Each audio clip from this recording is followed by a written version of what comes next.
Hey, it's Brenda Meller with Meller Marketing, bringing you another slice of social media pie. Guys, I'm very excited because I have a VIP guest with me today, Michael Crank. Hey, Michael, how are you doing today?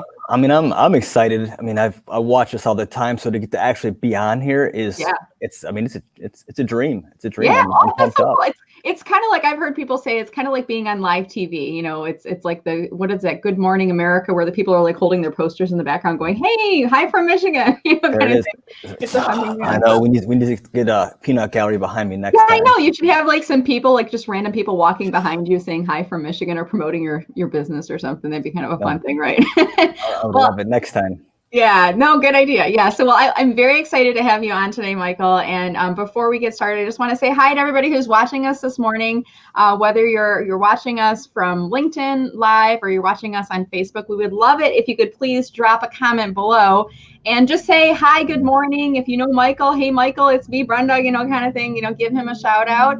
And we're gonna get this conversation started here today. The cool thing about when we're live streaming is when you leave a comment, we can see you. We can actually see you coming up in comments. There's about a 30-second delay.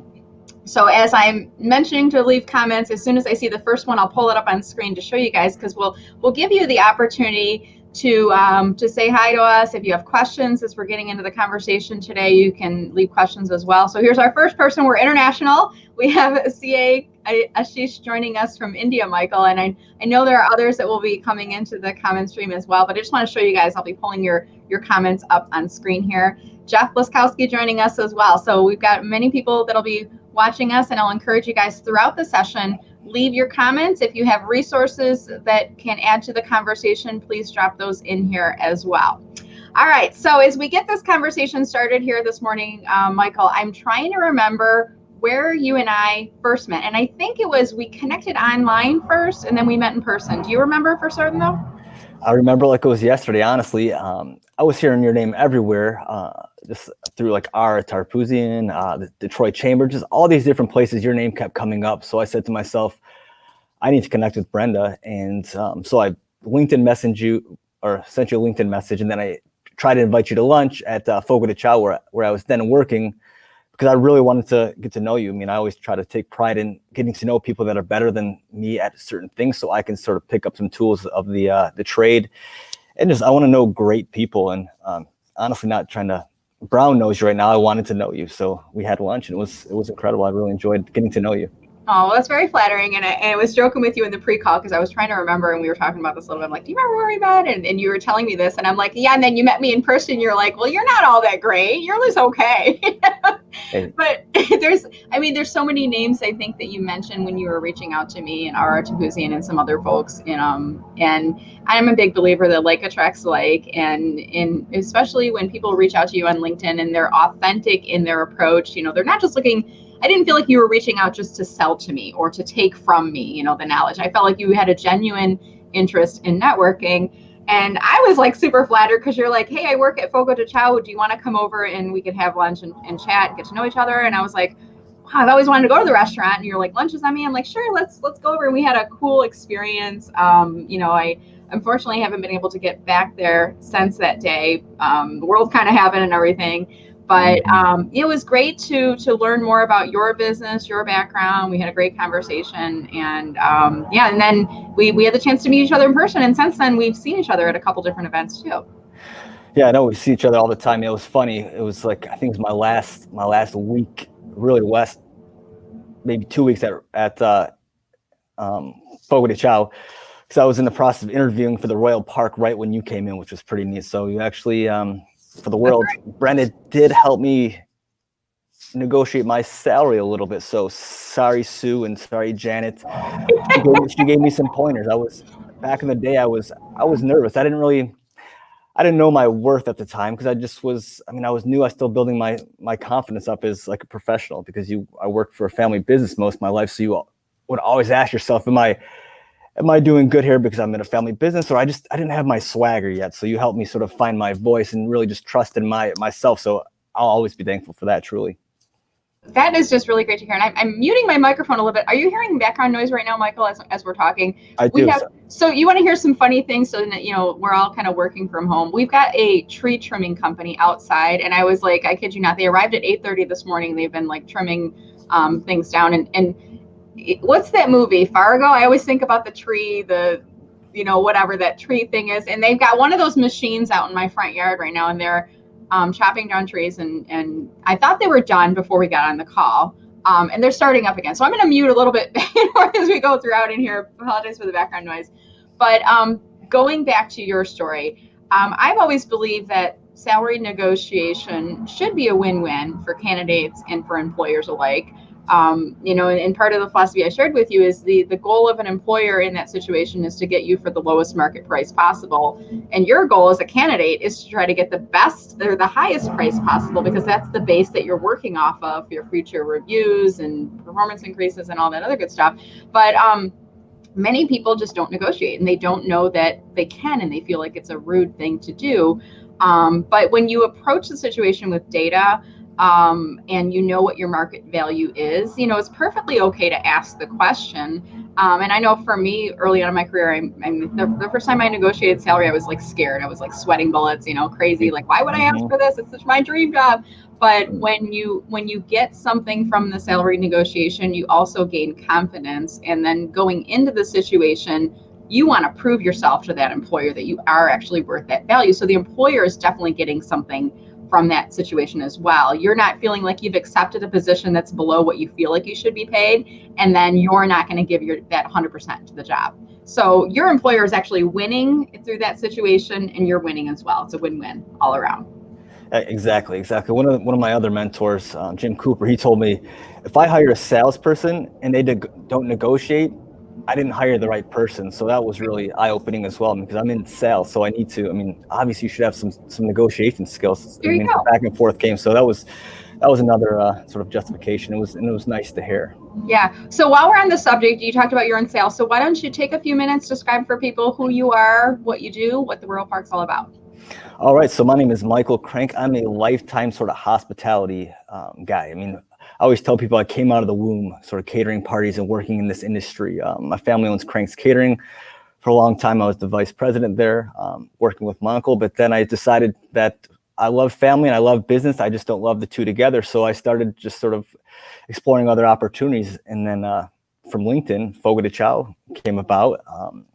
Spent some time there. And then maybe after about a year and a half, Royal Park messaged me to potentially join their team. So I stayed in the hospitality sector and field, and it was an ultimate dream job. So talking about the Royal Park Hotel, it's the ultimate luxury property in Metro Detroit. It's beautiful. It's all about sort of that everyday luxury. So what my role here is to plan corporate events, book corporate groups. If you have a large group from, let's say, a Fortune 500 company, they need a great place to stay. We have one of the best hotels in town with natural green space. And it's just really nice. And then I will book their meetings. I'll detail all their events. And I sort of I try to find out what the guests' their objective is. And then I sort of help them achieve their objective by making sure the details are right, AV, all those little aspects. And really, it's just from the sales cycle, it's building relationships, gaining trust, and then they put that trust and that sort of love they have for me and the love I have for them into booking great events. So business travel is my baby. That's what I work out of. As we know now, it's a whole new world. Like Aladdin and Jasmine said, it's a whole new world. Are you going to be singing? Because we have both a title. I'm hearing a singing theme here so far, guys. We have a title for today's session: Ain't no mountain high enough, climbing the hospitality mountain pre-COVID, pre, during, and post-pandemic. And you just talked about a whole new world. I kind of feel like you're a Disney song waiting to come out, Michael. If you want to belt it out, if you want to sing, I'm just saying, go ahead, but no pressure. I want to sing. I wish I had the ability to sing. Also keep hearing it's like the, hey, no mountain high enough. Right. But that's, I keep hearing that part of my head, but as you can, it's the voice isn't what it used to be. You have kids though, right? So you probably sing lullaby songs and nursery songs and stuff like that to your kids, right? Yeah, I mean, I consider myself probably a top 10 father, freestyle rapper of kids songs in the car. I've really taken a lot of pride into getting to like that in Moana, the Yeah. when Maui sings on the island, like Yeah. What does I he can say? go on and on every natural phenomenon, the blah blah blah blah blah. Like What's the name of the song though? For you're the welcome, you're You're welcome. welcome. You're welcome. Yeah, like that. It's a very confident sounding song, but it's funny and Yeah, yeah, yeah, I found like becoming a parent, for me, my kids are a little bit older now, but like when you start to sing songs in the beginning to them, you kind of feel goofy because I'm like, I'm not a singer. But then eventually you just lean into it and you find your voice with it and you have a lot of fun, as a parent singing those songs and, reiterating all the lyrics and stuff like that. So, yeah. They're the so only two people I'll ever sing in front of yeah. for now until they That's start right. judging me. Except when you're on LinkedIn Live and you happen to bust into song or anything. Hmm. Well, awesome. So when I booked Michael, guys, for this interview, I always tell my guests, I'm like, pick anything you want to talk about, just as long as it's not a sales pitch, but inspirational, educational, informational. And Michael said, how about we talk about the elephant in the room with my industry? We've been hit by COVID, as many hospitality organizations have, and I said, come up with a clever title, and he said, "Ain't no mountain high enough." Climbing the hospitality mountain pre, during, and post pandemic. So, Michael, why don't you take us through, a discussion now, and tell us a little bit about how your industry has been impacted. When did you start to notice, and kind of where you guys are now, and where are you going next? Definitely. So I'll definitely sort of talk about when I first felt this. So it was 2020. It's the first week after New Year's. We're all slapping high fives. Like 2020 is gonna be great. We got record numbers on the books. This is gonna be the best year yet. And I was feeling pumped because it's my first full year at Royal Park. I had a really strong Q4, and then my Q1 was looking incredible. I had a huge piece of business with a company based out of Auburn Hills. And then come a fateful Friday in late January, and my contact shows up at the hotel. I go to the lobby, and she tells me, Michael, we have to cancel this event due to the coronavirus. At the time, I didn't know much about it because it was still in China at the time, but this was a Chinese-based company. So Was the event in January, or it was January when they wanted to cancel for a future event? it was right around Valentine's Day. It was like a 5-day event. Ton of guest rooms. It was huge. It was a massive event.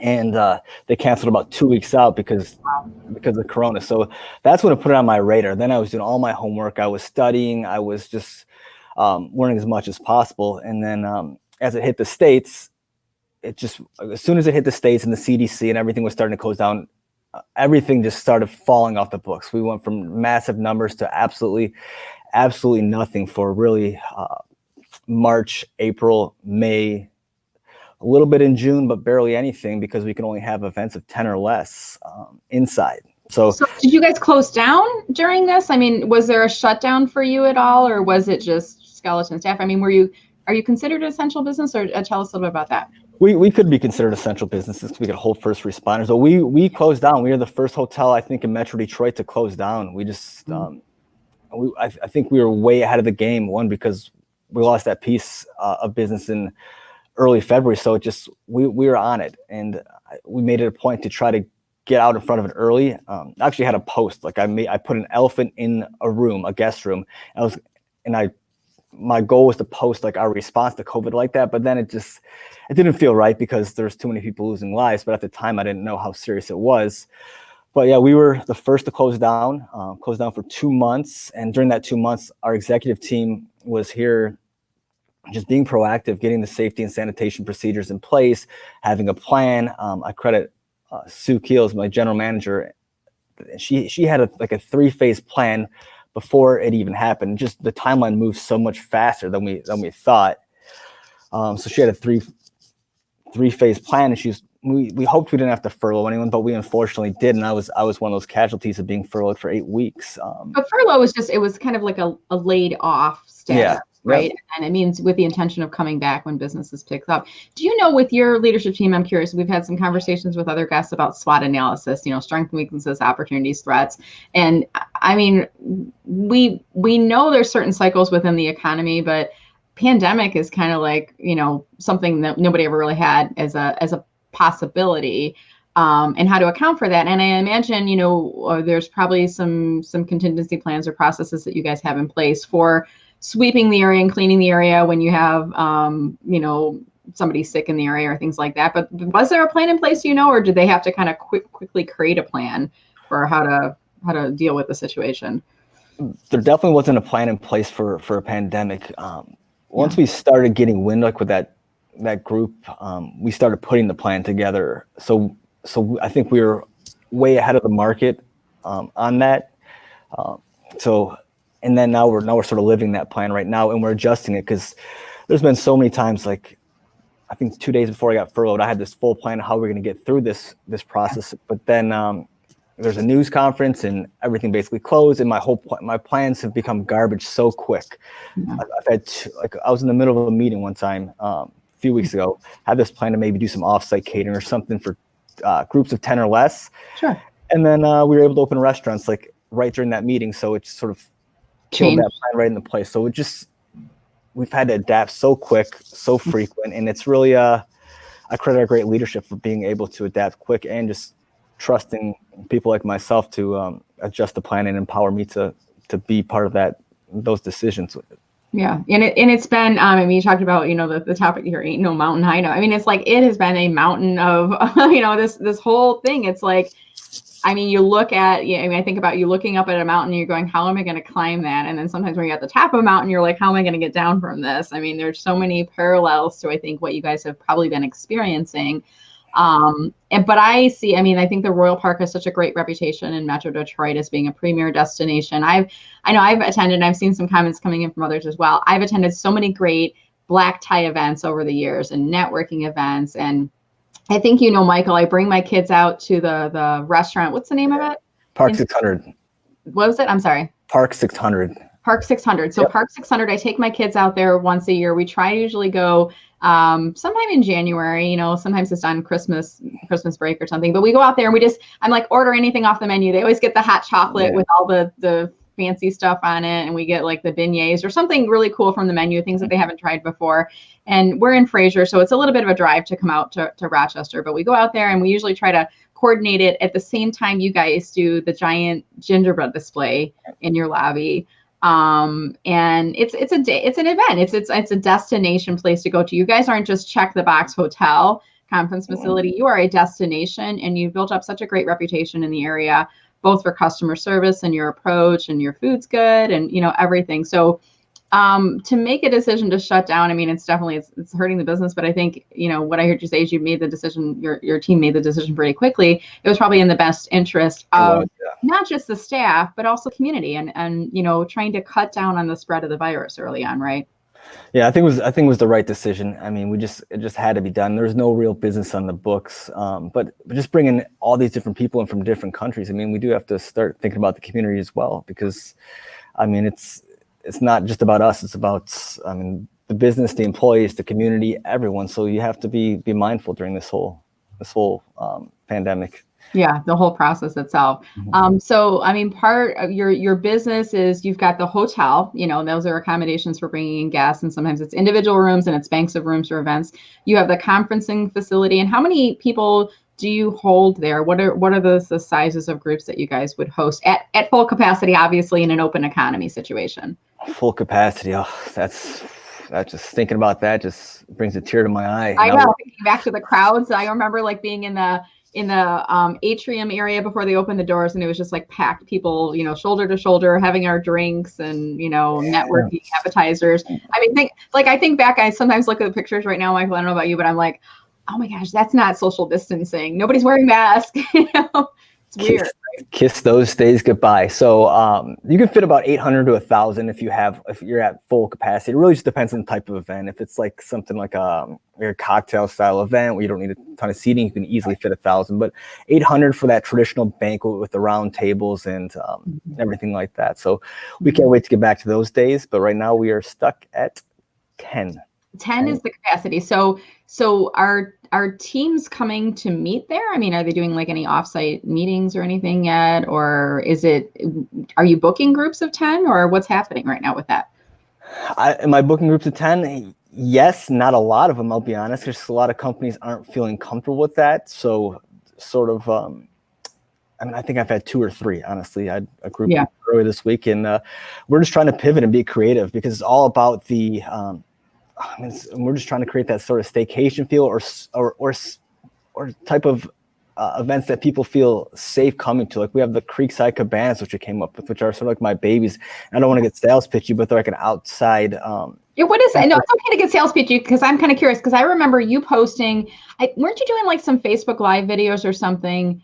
And you were starting to show this space, and I'm like, oh, that looks really cool. And then the world happened, and then it's like, well, that's not going to happen for a little while. But tell us about that. So the Creekside Cabanas are sort of like they're my babies. They're everything I have right now because I don't have a bunch of business travel. It's just not coming back. So we have 3 cabanas right on the Paint Creek River. It's just, they're phenomenal. They're like a traditional cabana. Can I pull up your website and show people? And I'm gonna see it for myself too. But is it on your website where I could look at? I don't know if there's great pictures, but it's under the summer tour, under the summer tour section, I believe. Okay. Oh, there's my wife and my daughter right there, guys. That's my wife and daughter. Look at that. There's Chloe and Rita. That's for my glamping, making s'mores in the rooms. But so the Creekside Cabanas, let me see, you're on the website. Go to Travel Like a Local. Travel Like a Local. There we go. This is like putting Michael on the spot. Navigate your website. Show me where to go. Scroll down. Keep going. Yep, and there should be something about the Creekside Cabanas. I don't think they have great pictures on there, I'll be honest. Is it in any of the videos or anything? Actually, move. Yeah. Yeah, I'm not. Let me see. I feel like our Facebook page is probably going to show it a little bit better than. Do you want to go to Facebook? Yeah, let's go to Facebook. Let's go. All right, let's go to Facebook, everyone. Come with us if you want our travel. Hey, we've got nowhere else to go. Why don't we live vicariously through Michael and Brenda on LinkedIn Live here today? Because I've seen some of the hotels starting to now offer travel packages and things like that, and even within my own community of family and friends, people starting to take mini vacations, going up to their cottages or just getting out of the house. And I was having a conversation with a friend today, and we're going out of town for a few days next week, and she's like, "Are you looking for it?" I'm like, "Well, we've been. Normally, it's like you get out to go on vacation to be together as a family to get away from it all." And I'm like, "We're going as a family. We've literally been away from it all for 4 months already, but we're now at least going into another environment. So it's nice to see places outside of our home." So, all right. So I'm on your Facebook. Can you see this up on screen? Yep, I see it. We'll scroll down a little bit there. Okay. And if you see that picture right there, that was one of the cabanas when we did a news segment. Let's scroll down a little bit more before we come into one. Yeah, there we go. There it is. There's the beautiful one right there. So you can see that's one of our Creekside cabanas. That one is called the. Let's see here. You want to click on the picture for me? I can get a full on.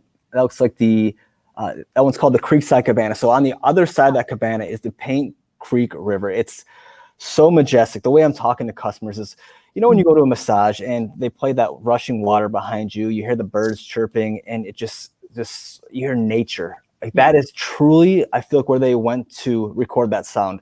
So the cabanas are a creative way to get people together, like eight people that can feel safe. They can feel outside. They can celebrate. They can just be together. The biggest thing I don't want this year to be is where we are just, the only thing we know is, I don't want to say sadness, or stress, anxiety, whatever you're feeling this year. I want you to feel joy. And I feel like the cabana is a great way to feel joy, get together, make a couple memories that are. I have a date night there, right? Like I could set up a cabana for a romantic date, and I could probably get a hotel room, have my teenage son watch my daughter. My husband I can go outside and get away from it all for a little bit, right? Yeah, it's a great strategy. And the whole package was designed around getting the cabana plus a guest room at the hotel. So it works out pretty fantastic. The only thing you need is a babysitter. Yeah. And if you need me, I'm here for you. I'm a great babysitter. That's the great thing. When your kids get older, your older child can be the built-in babysitter for the younger child, so little built-in capacity. So I agree with you. I think, this has been crazy times, guys. And I I've been having conversations with people too. Like this is, we're all going through a very mentally devastating time right now. I mean, we're in the middle of it. So it's almost like we don't want to admit kind of where our heads are at right now. But this is something that's been traumatic for all of us, whether you have personally been impacted by COVID, a family member who's been ill or who has passed away from it, or a friend, or your business has been impacted, regardless of all of that, even if none of the above, if you're working from home. And Michael, you've got your wife, and you have 2 kids or just the 1 daughter? I have 2, Christian and Chloe, the dream team. So you're at home, and I don't want to say stuck at home because we're safe at home, but we are at home. in an environment that we are not used to being in, you know, with all of our lovely family members, and we're grateful and we're blessed, but it's stressful. And your kids are a little bit younger, aren't they, Michael? How old are Yeah, they? they're 3 and 4, so they are a handful. I was enjoying working at home, but it just was, for me, it just wasn't possible. I mean, I had a 3 and 4-year-old, and it just they got so used to dad for 8 weeks at home, so now like I can't be work dad anymore. Yeah. They wanted to play and cuddle, which I love cuddles just like a ton, but Right. unfortunately, I mean, we're climbing this mountain, and I want to get us to the other side. That is my ultimate dream. Like I'm so pumped to be part of this. I mean, the team that will get us through COVID. That's such a point of pride for me. So yeah, and you're just such a positive person. I've always admired that about you. I mean, every interaction I've had with you, whether it's been online or if it's been in person when we've met, and you know, we met at the Fogo at one point. I think we've seen each other at some Troy Chamber events as well. And then I came out to is it Kiwanis? Am I remembering correctly? Yeah, you came out to my Kiwanis, Utica Shelby Kiwanis. Yeah, and you just have been such a positive person all around, and you know, even your title. I mean, you could say, "Gosh, we've been devastated by this devastating disease. This stinks." I mean, but no, you're like, "Hey, we're gonna get through this," and it's great to see the leadership doing what they're doing, and you're highlighting. I feel like you're that glass is half full kind of person, sure. Michael. Would you agree with that? Is that kind of how you would describe yourself too? I am 150% an optimist. I'm going to find the silver lining in everything. I refuse to see anything less. I mean, do I know what's coming? Yes. Did I know a month out or probably 2 weeks out that there's a good chance that the hotel's gonna have to close for a couple months? I know it in my heart of hearts, but it's not going to change my way. My goal, my dream is to, if I have to, carry a team on my back and get us to the finish line. I want to persevere, and I'm going to just stay as positive as possible, and never let anyone see me sweat. Although I sweat, but I'm going Sweating to. Is a natural human phenomena. It's okay. And I put a comment on here as we're talking. You know, glass is half full, half empty. I'm curious for you guys that are watching right now. How would you describe yourself? Are you a glass half full person? Are you glass half empty? And I actually had somebody reach out to me. Was a job seeker last week, and I've been doing some sessions with job seekers. And we were having a one-on-one call, and he's like, "You're such a positive person. You're so inspirational. How do you stay positive?" And I'm like, "Well, first of all, I go, if you talk to my family, they would probably say she's not that positive all the time, right? Because you get work, Michael, and then you get home, Michael, and you try to be positive, but it's stressful being a parent. And your kids are at the age where they don't really know what's going on. I mean, my kids are a little bit older. My 15-year-old can be self-sufficient. My 9-year-old is having a bit more of a struggle with it because she wants to see her friends. She wants to go to the pool. She wants to do these things. But it's hard. I mean, luckily, you know, myself and my husband, we take turns. Who's the strong person? Who's the glass is half full person? Glass is half empty. We take turns. We toggle on and off because you can't be in that same positive mindset all the time. You have to allow yourself to feel the feelings. But it's good to have somebody else in the house that when I'm crabby, my husband's up. When I'm up, he can be crabby. Like we can kind of rotate things around. But I mean, positivity and mindset, I think come into the day, I would consider myself a positive person. I think you would say the same of yourself. How do you keep yourself motivated, positive? How do you not let this negativity and all of these things pull you off of that mountain, if you will? How do you keep positive? Honestly, I keep positive just because there is so much to be thankful for. I mean, this is one thing in the world. So if I just focus on one negative thing in the world, then yes, I can be negative. But I'm blessed beyond belief with so many other great things. So I have a team that like counts on me. I mean, I have friends that work with me that are, unfortunately, they're not able to return to work yet. So I need to be positive. I have to get my mojo going because that's how I built my career. That's how I built myself. So it's just like a refusal to go to negative town. I mean, and if I'm feeling out of it, I'll do that behind the scenes. I don't need people to see that. I mean, I would be lying to say if I don't feel distressed sometimes, but I don't want my teammates to see that. And I'm gonna power through. I was raised with 6 brothers, so I have this competitive mindset that I always want to be the best, and my positive energy helps me get my mindset the best, and it keeps me going up. I have to go like that. maybe I can compartmentalize a little better than some people, but I mean, just sort of a refusal to be negative. But I'd be lying to say if I don't have negative thoughts sometimes, if I don't get nervous about what could happen in the future, if there's a second wave, that'd be a bold-faced lie to all you guys. But but I choose to see positive in everything I do. It's a choice I made, and I'm not going to. I'll never waver that. No matter what. I've made a promise to myself that I'll always keep myself positive. That's awesome. And I love the positivity mindset. And I think you got to allow yourself to feel the feelings that you're having, but then to your point, compartmentalizing, allow yourself to feel that negative, the feeling, the dread, the despair, the lack of hope or whatever, and then package that up and then put it off to the side and then shift back to the positivity and the what we can control and what the future looks like and putting all that positive energy there. At this point, Michael, what I'd like to do is open it up to the audience. Do you have any questions for Michael? Do you have any comments you'd like to add to the conversation? I did see one already. I'm going to put it up on screen from Hey Con. I'm not sure if I'm pronouncing correctly, but he's asking, is the hotel dog friendly at Royal Park? Are we ever? We sure are. We have a little package called Bark Like a Local here, so you can bring your dog and have them stay with you. I think there's a $100 cleaning fee if you bring your dog, just because we do an extensive cleaning after that. But we welcome your dog. I have a dog coming here next week. I can't wait. It's actually going to the cabana, and I'm pumped to see this puppy just running in the water. It's gonna be so awesome. So bring the puppy. We welcome him, and make sure you let me pet him when he comes. You do have on your website here too. Where did I see it? It was something that said pet friendly. Where's that at? Pet friendly, right there. There it is. Yeah. Right. That's awesome. So you've got a pet policy. Bark. Look at this. Bark like a local. This is awesome. Local. Yeah, and you've got a lot. Look at the puppy in the Royal Park Hotel bed. How adorable is that? That is our GM's dog, and he is. Look at how majestic. He's a natural model. I mean, look at the tongue out there. He's just. That's beautiful. That's awesome.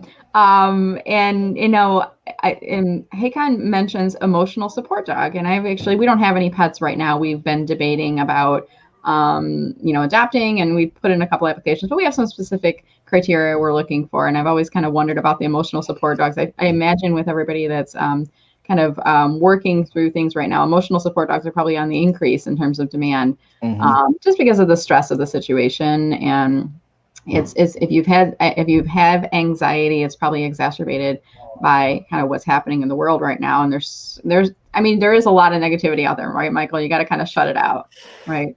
Yep, you gotta turn off the social media sometimes. And shut it out. It's a tough time to be on social media. Yeah. So Lisa Swiftney, hey Lisa, it is so nice to see you. Lisa asked the question about pricing for the cabana. So is that on the website, Michael, or do they have to reach out to you? How do they look that up? It should be on the website. I wish I could help you navigate it through right now. But Lisa, I'm going to see you at 11 o'clock at our next little Zoom meeting we have for our PCN group. But you can go to the website, or you can just email me, call me. I think my contact information we can put here at the end, and I'll send it over to you. Okay, yeah, if you want to message me in the private chat, Michael, with your contact, and then I can put it up on screen. I'm also going to throw the contact us for Royal Park in the comments here. I'm trying to navigate through StreamYard and in the website at the same time here. But I'll put that in I'm going to put it on screen right now, and then I'm going to go on to navigate onto LinkedIn as well. I'm trying to multitask right now, guys. When you get me live, this is what you get. You get me behind the scenes. I tell you what I'm doing as I'm going. I never make mistakes.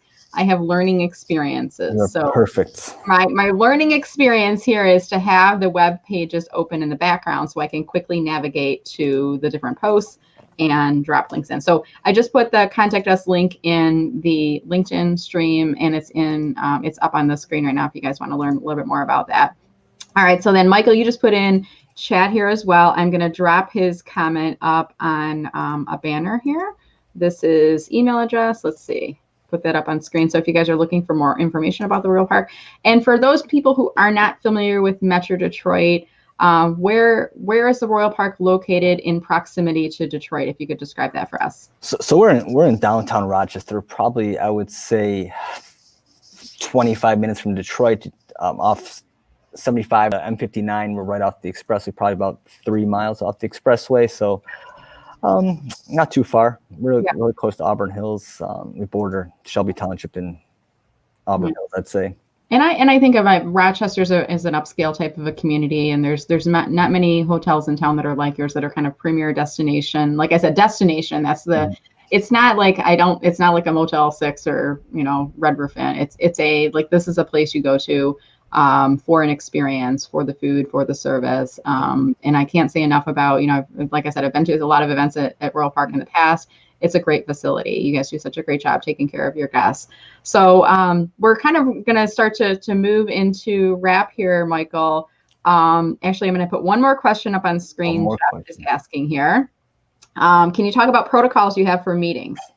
Sure. So let's talk about some of the safety protocols. I brought my notes just in case we talked about these. So like Jeff, most places. Question. I'm not sure. Like, do you know Jeff, by the way? I know Jeff. I know that face for miles. He's fantastic. One of the all-time greats.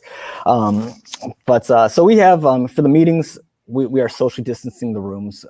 We're having that 6 feet space. So if our groups of 10, we'll have you could have 2 8-foot tables with someone on each end. It just really comes out to what you're looking for. Like the room I'm in right now is called the Ambassador Room, and it sits 16, so we would sit it for 8. But as far as the rooms go, we have the Clorox 360 sanitation machine that sort of does that electrostatic sprayer. When you come in the hotel, as soon as you come in, you have to have a mask on. We've had that before it was mandated. Sanitation stations in every single private room. Okay. The door handles have these like a foot pedal where you can use your foot to open up the you have to touch them. the room. Yep. So we'll have masks in the room for anyone who needs them. The food is completely changed. Like the buffet world is I had a LinkedIn post a few weeks ago that a funeral for the buffet because they're long gone for now. So it's a lot of grab and go style food. One of the coolest things I like is that like the keyless entry to the hotel room. So if you have a reservation here, we are going to email your room key before you even get here. So you don't even have to talk to us. You can completely skip by us and never say a word to us. That's a pretty cool piece of technology. Not that we don't like you or anything like that, but it's a nice service that you're providing there, right? Yeah. I mean, it's a great service, and I get it. I understand. As far as like the spot, you talked about the room that you're in right now. Can you move your camera around so we can see your room? I'm kind of I'm curious. I don't know if you guys are curious as well. So that's a room that seats. How many people does that seat in there? 16 normally. Okay, but what is it set up for now? Is it like half the capacity, or is it even? It's set up for 8 right now. 8 in there right now. It's a nice room, and that's on like the first level that you're at, or where's that at? Yeah, this is the Ambassador Room, and so it's like that classic executive boardroom. I always get really excited walking past this room because we get so many high-profile guests. I think like who sat at the head of this table? I mean, this could be some of the greatest CEOs in our region have sat in this room, like having top secret meetings. Like that's. I mean, I like to use my imagination, but it's pretty snazzy because I feel like every top tier company really in this region has stayed here. So or I would imagine too, and I've been through this process before too, when executive teams are recruiting and interviewing, they don't want to hold the interviews on site because you don't want to see Brenda Meller walking into the building doing the interview, because then you're like, oh, she's interviewing for that job. But they may book a hotel room, an executive room like you're in right now for those interviews, and then they have the interviewees come in. So you're probably right in terms of like who you've had sitting in the seats in the rooms that you're in. If these walls could talk, kind of a thing, right? I know that's what I just picture. But I agree with you about the interviews. It's always fun, like when people have interviews at the hotel, because you see like, man, look at this young up and comer. He's dressed great. He's ready to go. So we're when I walk past him, like me and my coworker, we're making stories about if they're going to get the job or not. And it's really, it's like, look, that he's clean shaven, polished. The backstory in there, right? Yeah. So it's, I love that stuff. Yeah. Well, awesome. Well, Michael, it's been such a delight talking with you today. I know you got to get back to work over there, but I wanted to give you the opportunity as we start to wrap the conversation here. Any final, anything you want to mention that I haven't asked you about already? Shout outs, anything coming up at the Royal Park you'd like to talk about right now, or, folks in your network you want to give some shout outs to as well. Okay, cool. So I'll shout out first. I want to shout out to all my family at the Royal Park Hotel. Thank you for allowing me to represent you guys on great platforms like this. I love all you guys, and I'm honored to be a part of your team. As far as the hotel, I just want to say, follow our Facebook page, follow our social media. We're doing so much. I mean, this pandemic has put so much pressure on us, but we are making diamonds over here. And it starts with the cabanas. We have our glamping staycation package, which is so cute and so fun. You make s'mores in your room. It's really neat. Our bark like a local, bike like locals, our partnerships with all the different members of the community, like Open University. It's amazing. So I encourage you to check us out. There's a lot of great things happening here. And besides that, really, I just want to send my love to all the people out there watching and everyone at home. Just be safe, enjoy, and we're going to get through this together. So stay positive, and we'll get through this. And yeah, this too shall pass, right? It's kind of like focusing forward and remembering the fact that this is not normal. I mean, even though it's feeling somewhat normalized because we've been in this phase for such a long time, we know, Michael, don't we, that this is going to pass, and that we are going to return to a time where we're not wearing masks, or we're not hand sanitizing everywhere we go. I mean, maybe we're going to be a little bit more sensitive about germs, but I have to believe, I mean, you said the death of the buffet. I think the buffet is going to come back again. It's going to come back, right? Back and better than ever. Yeah. Maybe it's sneeze guards. Sneeze guard. I mean, I feel like, you talk about door handles and things like that too. I feel like in some aspects we have, I've always been a little bit of a germaphobe, and I think being a parent especially, I'm like very careful about, touching door handles and things like that. And, maybe we have picked up things that we're going to continue on with, but I think in other aspects, things are going to change and return to more normalized, activities and take us back to the days that we were before, right? Yeah, exactly. I can't wait to hug the people that feel comfortable hugging. I'll be very honest. Yeah. I cannot wait. Yeah, and it's crazy to think about even things like that, handshaking, hugging, how much of an impact this has had on all of us, and how it's changed the way that we, in our interpersonal relationships, how things have changed out. So as we wrap here today, I'm going to pull up your LinkedIn URL up on screen, and got some pictures of the Royal Park up in your banner there too. Hey, Mike, I'm going to give you a free LinkedIn tip. Put one of your cabanas up in there.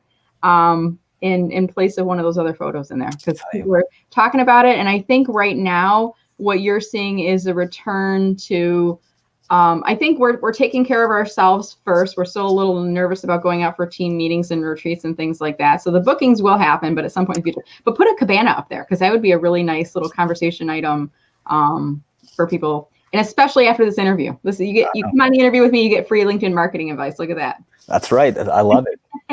And I've changed my name to Cabana Crank for the foreseeable future. So you can call me Michael or Cabana Crank, whichever one you feel comfortable with. Cabana Crank. Yeah. So reach out to Cabana Crank on LinkedIn. Michael, are you open to accepting invitations from anyone, only with a personal note? What's your philosophy there? With this, I'm open to anyone. Usually it's like a personal note, because you get, I've been getting a ton of spammy type LinkedIns, but anyone here, these arms are wide open. Right. There you go. LinkedIn hugging. LinkedIn hugging. I love it. And it's funny that you talk about spamming, because there's been I don't know, have you noticed lately an increase in spammy requests and things that are coming in on LinkedIn, Michael? Are you getting those right now? A ton.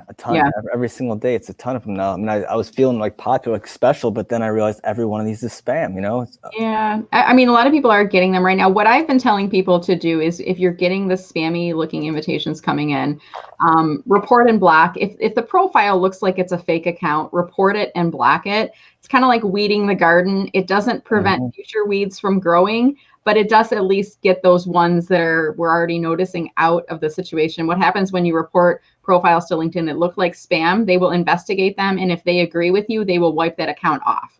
So at least we're slowing down that process a little bit, going through there. But enough about that. More on the positivity. I love the cabanas. I mean, I'm gonna think about a lot of things today here.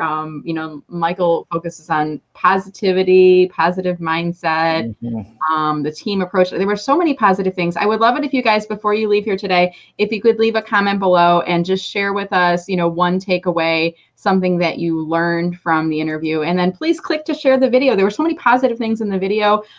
If you live in the Metro Detroit area, you probably heard of the Royal Park. Maybe you've never been there. And we showed some different pictures up on screen of the different features. I'm a big believer in supporting local business. The Royal Park is a local business here in Metro Detroit.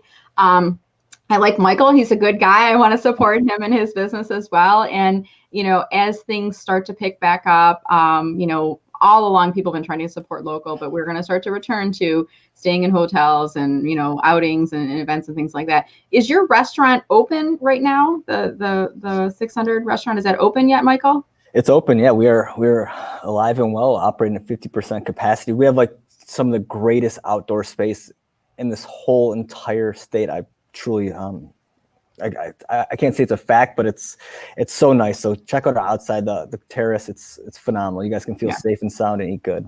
Well, maybe we'll make a day trip out there sometime this summer with the kids too, because I've always loved your facility and you guys do a great job. And we're just getting a little bit of like cabin fever at home. And there's only so many local places around me here in Fraser, and I know you guys do a great job. So maybe I'll make a road trip out there and get a picture. I'll tag you guys. I know you're on Facebook. You're also on Instagram, if I'm not mistaken. Yeah, I'm not an active Instagrammer, but I'm on it. Okay, but your property, I know you guys, because I think when I share those photos that I take when we take the kids out during the holidays, you guys always reply back. You do a really great job. Oh yeah, Royal Park they're all over social media. Yeah, they're all over it. So me personally, I'm a poor Instagrammer. Hey, you got to pick your platform, right? You're there for you got Facebook, you got LinkedIn, you got the two majors. You know, you're all good, but we don't have to be on all four. You know, pick and choose where you. Thank you. Yeah, so awesome. All right, Michael, thank you again. It's just been such a delight hearing from you, seeing you in the 2-dimension. You know, eventually we'll be in the 4-dimension, you know, the IRL in real life space again. But I really enjoyed having the chat with you today. Likewise, I loved it. It was so much fun.